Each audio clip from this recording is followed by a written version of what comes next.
Can you hear me? Yeah, I can hear you. All right, bet. I can hear you loud and clear. All right, good.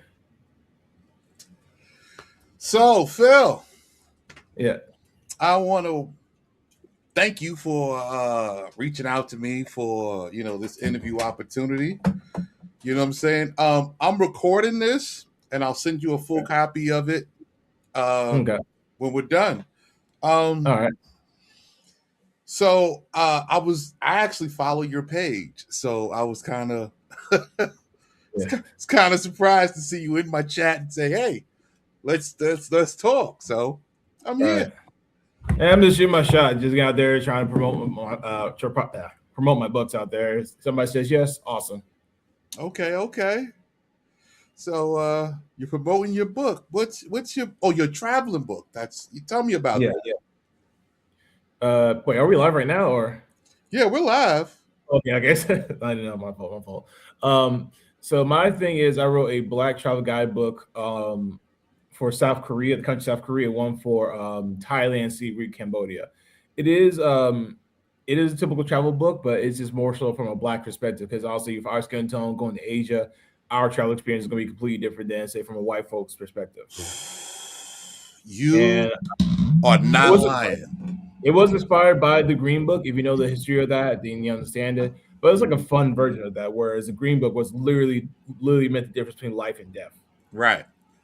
This right here, I think your book is very, very necessary.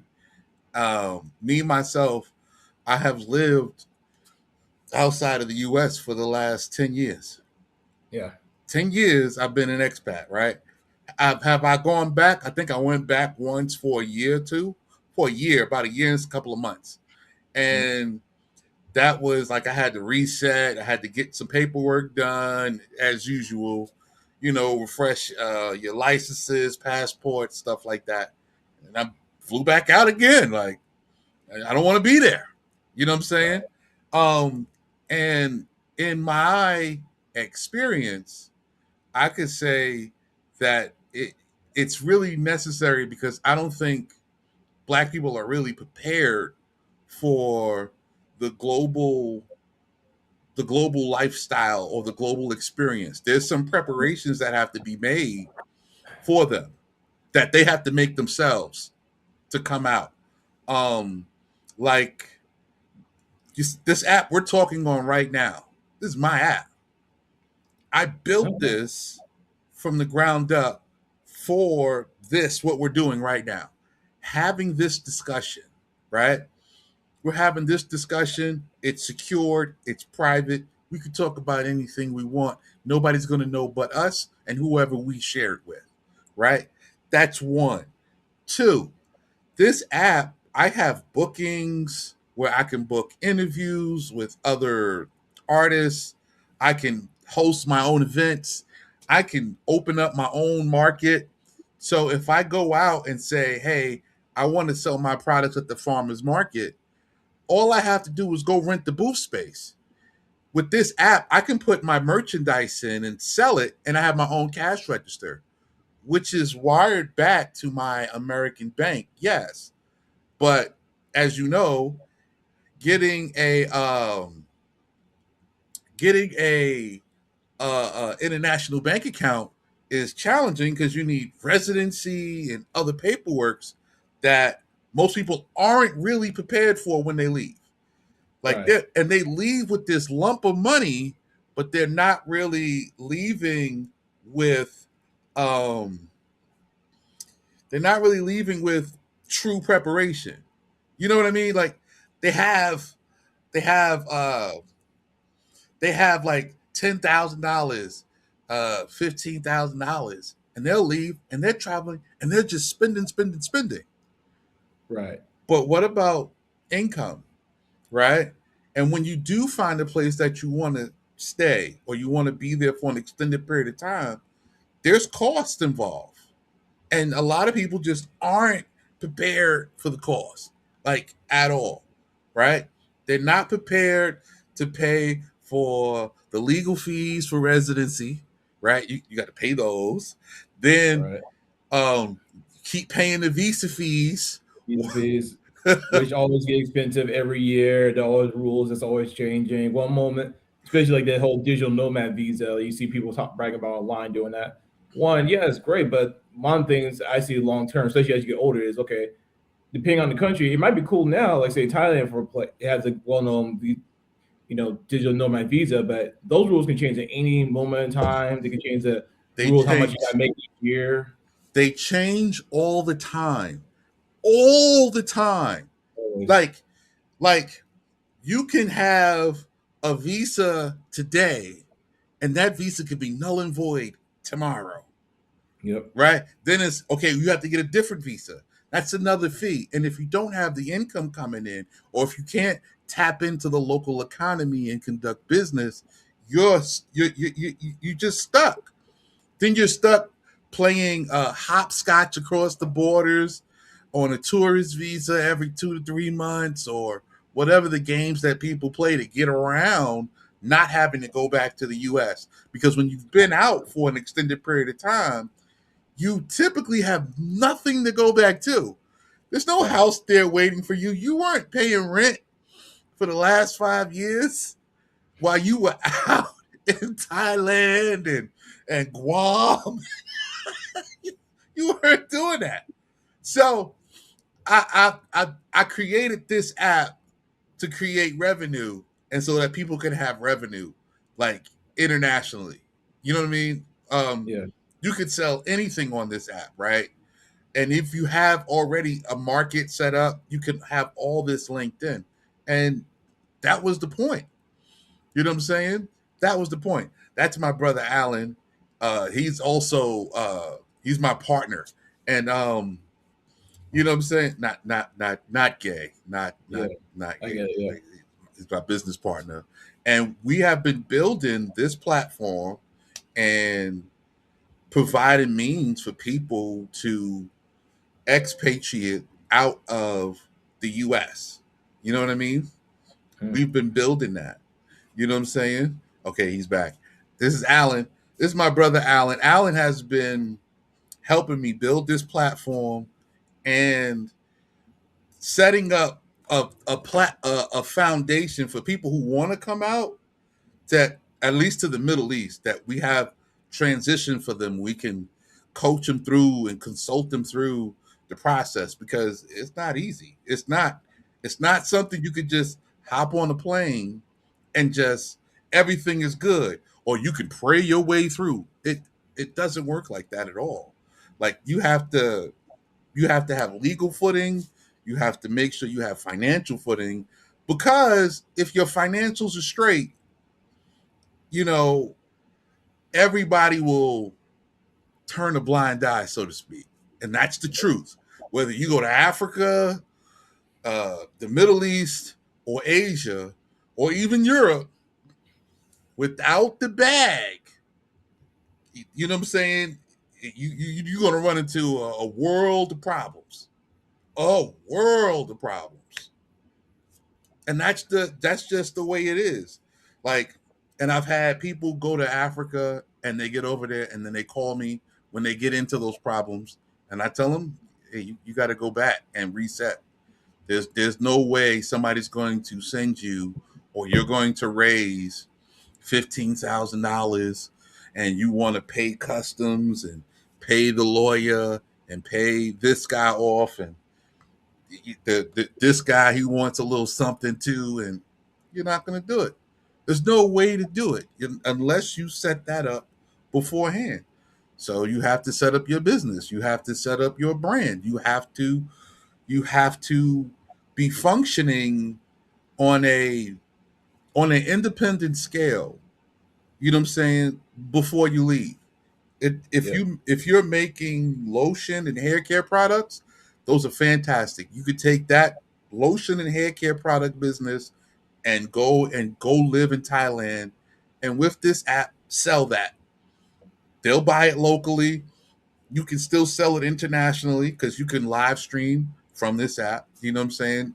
This app does live stream to YouTube, TikTok, Twitch, you know what I'm saying, all the regulars. And it also is native, where it's just on the app, so you can host a private whatever.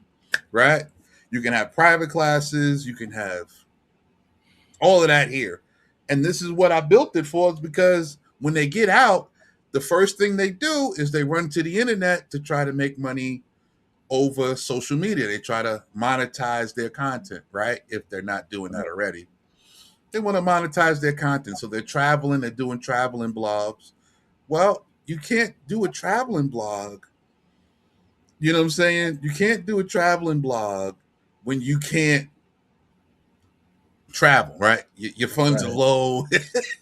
Your funds are low. You can't, or if you have monetization issues or this, that, and the third, you don't have a large platform, right? This solves all of that. You can monetize even being a small platform, right? You can promote, you can market, you can do everything you need to do from here. And that's why when you contacted me, I was like, hey, this is great. This is my opportunity to talk to um and be a part of the conversation in the Black expatriate, the Black explorer, the blurred explorer experience, because I'm a blurred myself. You know what I mean? I didn't invent the wheel. I just I figured out how to use it the hard way. When I left 9 years ago, I left and I was able to be a digital nomad and work remote. Okay. But there comes a point when that job was like, we got this now. We don't need your services no more. And you have to transition. You have to transition to a local economy. You have to transition to the internet economy. That's what I did. I had to make it work. I had to figure it out before the finances or the savings collapsed. You got any other questions? No, no, no. I know I talked a lot. Yeah, yeah, you did. No, but I think that is pretty cool that you're doing this type of stuff, though. Although I'm no longer living overseas, I moved back to the USA That's personally. fine. So it did more so for me, and I talk more about this on my platform. I talk about what it's like living in Korea while living there, but then I switched over to what's it like to move back to the USA after you've done the whole. For those who don't know, I taught English in Korea for 9 years, so I did the ESOL, right, like a lot of people do in Asia. Okay. And the thing is, for me, one reason I decided to leave because I was getting too old for the whole teach English lifestyle. Because I did Oh. like I was in my 20s, Uh-huh. and then you probably understand, like when you get in your 30s, it's one of those jobs. It's like, okay, it's fun to do when you're 20s. You get to Mm-hmm. travel around the world, do this easy job, make money. And you technically at the time, because I graduated college, right? I'm making more money than most of my friends and family members, like right after we got out of college, right? Mm-hmm. And when you get into your 30s, it's like, okay, everybody they're into getting close to middle management, they're getting their first house. Mm-hmm. This like their They money, they expand you financially. they start to upscale on you. Yeah, exactly. And that's one thing too. Is also one of the problems about teaching English abroad long term is it's a short shelf life in terms of career progression to opportunities. Yes, you Mm-hmm. can try your luck, maybe opening up your own English tutoring business, but that's everyone's doing that. Every other forum has done that. Been there, Mm-hmm. done that. Nothing new under the sun, right? Mm-hmm. And my thing was, okay, what's my next move? Especially around 2023. I'm like, okay, I just turned 20. Yeah, I just turned 23. No, no, 32, 33. I'm about to be 35 in a few years. Mm-hmm. What because I can't keep doing the whole teach English and Asian lifestyle. So I'm like, maybe I should go get my teacher license and move back home and become an ESL teacher. That's Mm. what I did. And for me, the big move, especially, I talk about this a lot more on my platform. That if by some crazy thought, if you want to move back to America, my big advice is take your time with your exit strategy. Mm-hmm. Figure out what you want to do. Like the best way to I would say what makes and breaks people who do move back home is you have a job lined up, housing, Mm-hmm. car. And if you're not in say New York City, we don't need a car, right? Mm-hmm. That's a big one for me. So I got my teacher license. Well, I finished a teacher certification program first, Mm-hmm. then applied for jobs, and then I managed to secure a job first. Mm. That made it a lot easier. Um, and then when I moved back to the US last July, it was just easier because again, I did take a bit to find out how my current apartment that I'm in right now, but Mm-hmm. and it took a while to get a car too. But I think really what helped me a lot with my transition back to the USA last year, despite the political climate we're in, one, like I said, I got the job lined up. I really enjoy the job because I'm an ESL teacher in elementary school, so I work with both ESL kids, immigrant kids, and non-American kids. So I do work with both groups. But again, just having the fact that I got a job lined up, the job that I really like, I enjoy working with the staff, and the kids like me too, so that's a good one. I have family and friends who are happy for me back. I have family and friends waiting for me, excited for me to come back home, and family members help me find my apartment too. Okay. That was like a big factor too. Are you married or? I'm single as a Pringle. Okay. That's one of the reasons I was moving back to the USA too, because dating in Korea for me, especially my purposes, age is not a spot for me. Okay. That makes sense.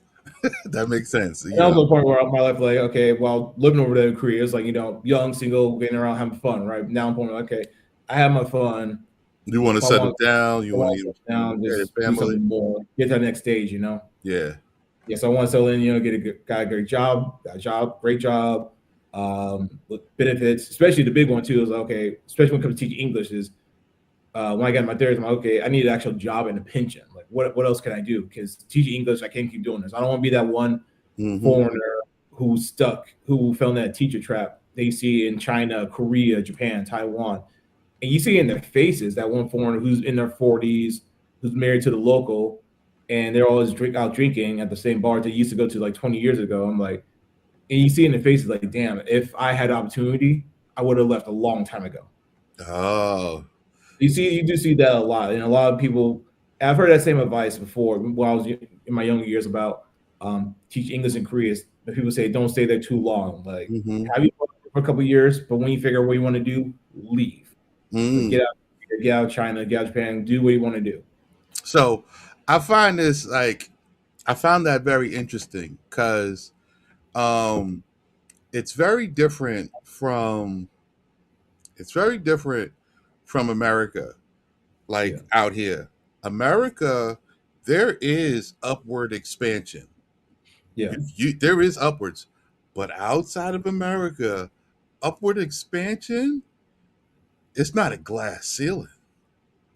No. There's some hard societal social barriers that you're just not gonna you can't crack unless you come in above that level. You're not gonna just punch through that. And or like in some countries, like the visa laws, like if you want to open business, you gotta be married to a local or something like that, depending on the country, of course. Yeah, and of course, like all the good paying jobs, unless you're at that one Fortune 500 company, maybe at a really nice international school, like you're pretty much stuck. There's not really visa laws are meant just to protect the locals from all the foreigners taking all the good paying jobs. That's it, and that's a good point, right? The laws are designed to protect the locals. That's right. Really what they want you to come in as a foreigner. They want you to bring money. Yes, they want the more tourists to come in. They want you to have a great time, but at the same time, they kind of want you to go. Right.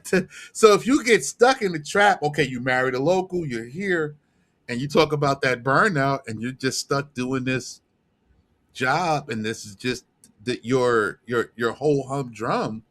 That's going to be tough. It is, especially and it's getting worse. There's foreigner people who do. One danger about the whole teacher trap is that there are people who say by the time they get in their 30s or 40s and want to leave, move back home. What is they got? A lot of times, the big trap is that they don't take the time to upskill, learn a new skill, learn coding, go to graduate school, build up the resume. So when they do go back home, they got something to help find something. You know what I mean? So that's another thing. I think another Korea TikToker that I follow who had the same advice too, that while you're living overseas, teaching English can be a great experience, but if you know that's not what you want to do, learn long term, learn what skill you want to do. Like if it's coding, take a code boot camp, take a freelance job, build up your resume. Build your resume. As long as you're overseas, so that way when you're ready to move back home, you got a resume ready to go say, hey, I did all this, I did this, I did this, I did like a bunch of freelance jobs, Mm-hmm. to show that I didn't teach English. Because honestly, me being a teacher, it transitions easy to find a job, right? Mm-hmm. For me. Of course, there are challenges, had the interviews and whatnot, but obviously I had a bigger advantage because obviously my experience in Korea teaching English, correlates. Like I could bring that over here to USA and still learn more on the job and still have more opportunities to find jobs and work. Whereas those who don't want to go in teaching, they're gonna have to work even harder. Do Because you? imagine if you 40 something and then you go back home with a 20-year resume gap, you're basically starting over like you're a freshman, just like a recent college graduate. Yeah, Because that's very true. Do what are you you? going to do? Like, what you do? Because employers can look at you and like, bro, you were over there in China for 20 years teaching English, like, and you didn't get a master's, you didn't learn nothing. Like, what do you want to do? Yeah. So, do you think that? Do you think that we, as a people, kind of need a little more organization? Because when the Chinese immigrants come to America, Yeah, they come and they have a system, right? They're backed by some type of community government something, right? I don't know exactly, but when they come over, they come right into business ownerships, and they really facilitate those. And I know there's revenue coming back, back to their homelands, and that goes for every culture except us. Like, we don't have the backing to go out, and when you go out, you can only build but so much for yourself. Do you right. think that we kind of need to organize something and have a community of something? Definitely. The black community could definitely use more of that. Especially now with the whole black boycott with Asian businesses in the black neighborhoods. Definitely, that's a good opportunity for us to do something like that. But also, one thing, and I'm gonna focus on black owned business, but my big thing for sure is, um, and I talk about this a lot too, is for a lot of black owned businesses and whatnot, I will support you. But if I see you use an AI flyer or any AI business flyers, banners, I'm not gonna support you at all. Like I can't do that. I can Because understand. one, because obviously, AI, because the AI data center to use the water from our communities, from black and brown, poor white communities, and that dirty ass water goes back into those same lakes and rivers. And on top of Wow. that, it shows that one, you're lazy. And I don't hear the business owner talking about, oh, I'm a small business owner, I can't afford to get a commission. Like one, there are local artists in your local universities who will gladly, take on your project for the cheap, like for 100, 200, $300. Mm-hmm. Whereas, to help them build up their experience, build their art book, right? Mm-hmm. On top of that, like I have more respect for you if you use Canva. Like there are dozens of free Canva templates you can use for your portfolio, for your menus, and for your banners. But you can't take the time. But you just found it easier to use a tool that hurts local communities who take up our waters. You know what? That's 2 points. I didn't think you were going to mention the water because I wasn't aware. Right? I Yes, haven't that's been. why they say cool so much because they use a lot of these data centers. They go to nearby local rivers and streams, and of course, a lot of these data centers are being built in mostly poor, white, black, and brown areas. You don't see them in like everything else. You don't see them near the wealthy white communities for sure. Mm, And of course, now they see more backlash against data centers because one, now the white people being affected by this, mm, getting hit by them. And on top of it, these data centers when they finish, right? They don't have the local communities. They're mm, going to bring out the techies from San Francisco, whatnot, for example, right? They're going mm-hmm, to move in, take those high tech jobs, mm-hmm, and of course the cost of living going to go up again because they're going to do that mm. because they can afford to build those buy the nice houses and people getting priced out even further. Yeah. So I think that's terrible. That's what I Yeah, think. I think yeah, that's like horrible. That's a yeah. horror That's why I'm story. like that's why I'm big against AI art for sure. Not only steal the art, the model, the AI literally steals artwork from other artists, from human artists. That's the part that I know this from a fact. I tell people this as I do music reviews. Yeah, Um and all of the AI music I'm forced to listen to now, right? right. And being a music reviewer, I can't critique artistry on AI music. Right. It wasn't processed the same. Right. There's no human emotion. There's no heart. There's no soul. You put this in, and now you're presenting it. Okay, it's AI sung great. That's no person singing it. Right. There's no musician adding any subtle nuance.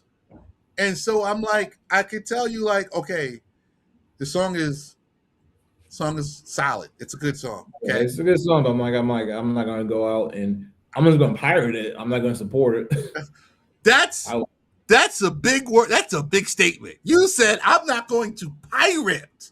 no, I'm gonna pirate. I'm gonna pirate the AI art over the regular artist. So here's the thing. The point you're making is it's stealing the job from the person. From the And person, yeah.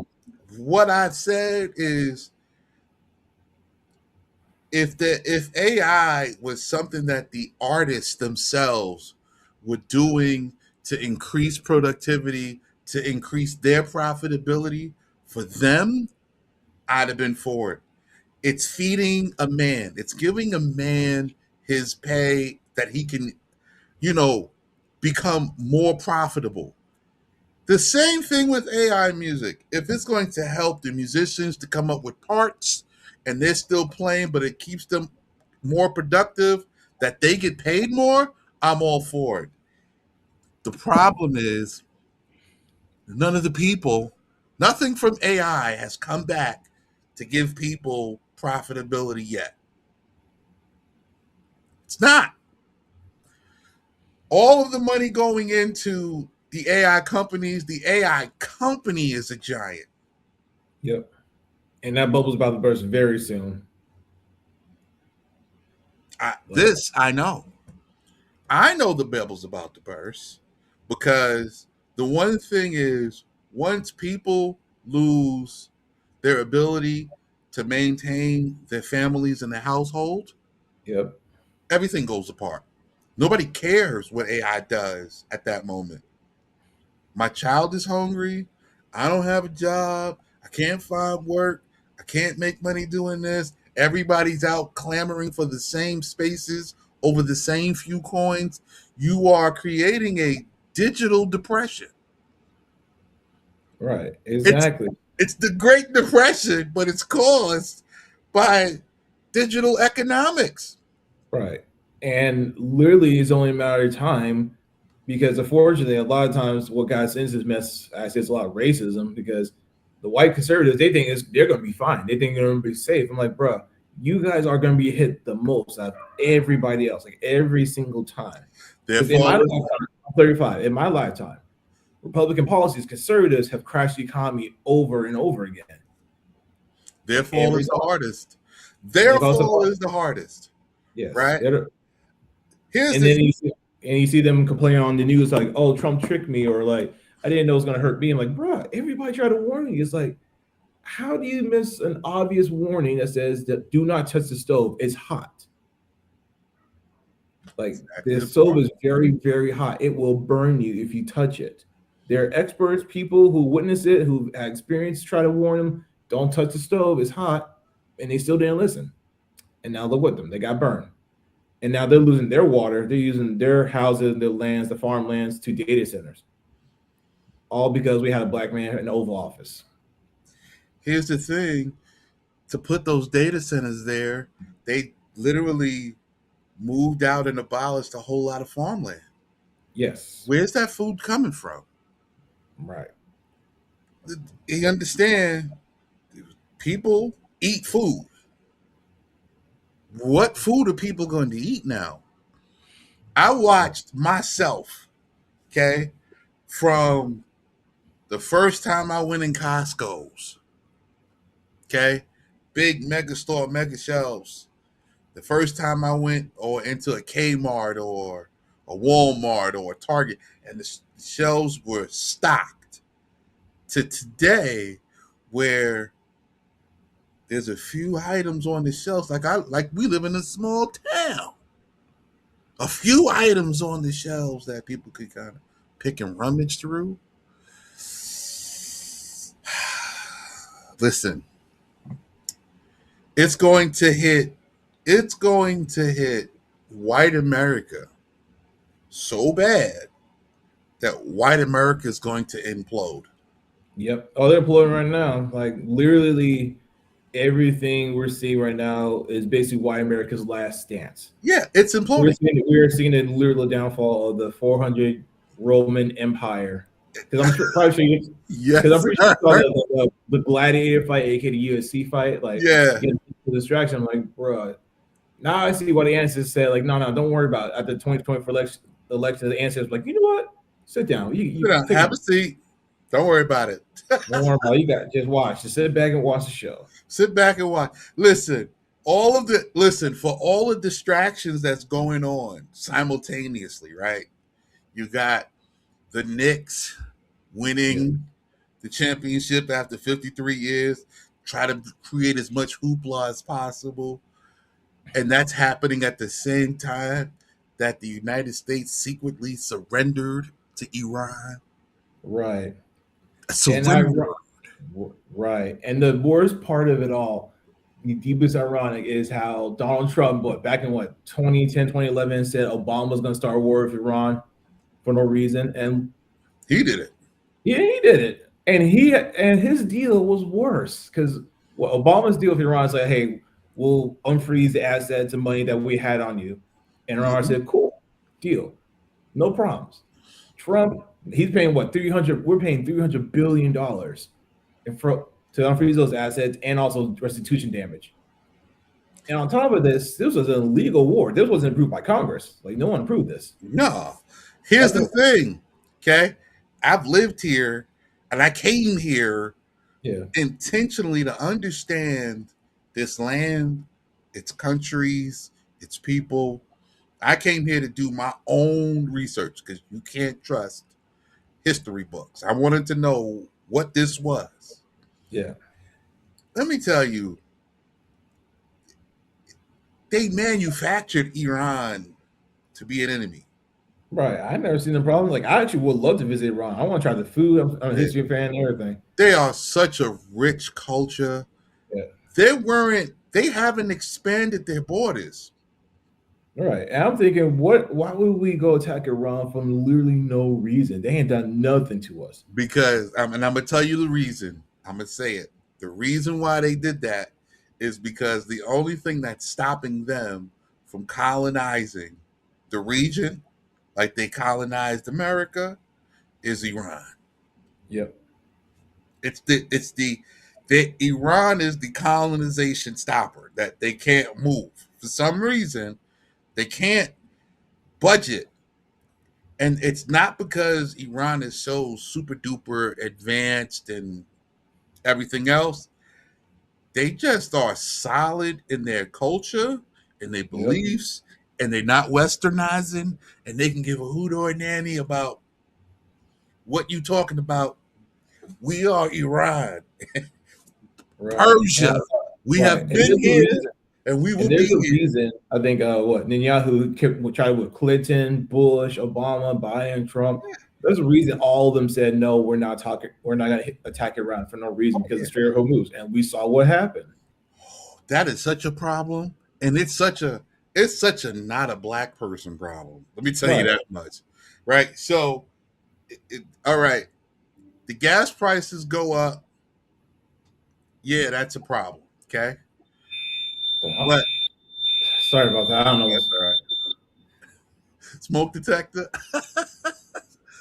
Yo, gas prices go up. That's one thing when you think it's a black problem, but think about this: all of the factories require gas and oil to run.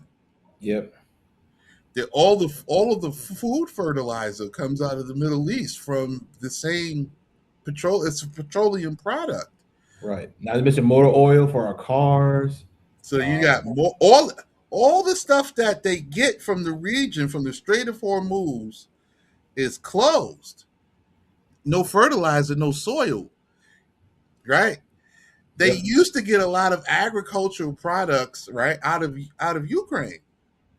Ukraine is now in war too, so you can't get food out of the war zone. Who's farming? Who's farming?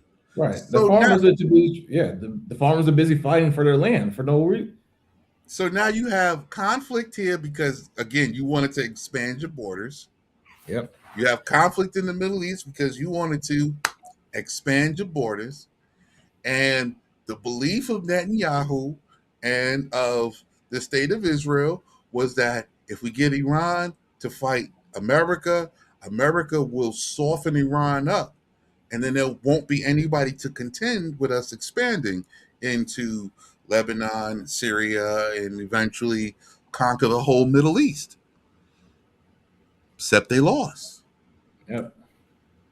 They lost. That's it. Now that they lost, there's other questions coming up now. There's a word that nobody once said. Now they're talking about decolonizing. What? You know, when your empire expands so big and it gets too big, and all of a sudden you start to shrink back to your home borders. Yeah. Right? Persia once expanded all the way into the Middle East. What happened? It shrunk back now to its home border. Syria, the Assyrian Empire, once conquered all into the Middle East, into Turkey. It's now back to its border. Turkey, the same. That's what's happening now. You've overreached, and everybody let you believe you were the biggest and the strongest, and you had everything under control while they were planning countermeasures, and now you have to now back up. You have to move your pieces back. So in looking at it, Jesus, I'm sorry, I didn't know they're doing this fire test soon. I didn't know about this. I apologize, y'all. It's all right. I think we may want to have to call it here, plus my battery's dying anyway. So all right, so let's call it here. I want to thank you for coming over and talking with us. I'm gonna send you a copy of the video as soon as we're done, and we could do this again another time whenever you want. Okay, great, thanks. If you're also interested, you can follow me on TikTok and Instagram at TheBlerdExplorer. My thing is, again, if you're interested, I wrote an ebooks. Physical books will come later this year, called The Black Trails Guide to South Korea and The Black Trails Guide to Thailand and Siem Cambodia. Both ebooks are available now at Amazon, Kindle Store, Apple Books, and Google Play Store, wherever ebooks are sold. Hey, do me a favor. Make sure you send me a link and a copy to your books. I want to put it down in the chat below for everybody to get them. All right? All right. All right. Thank you.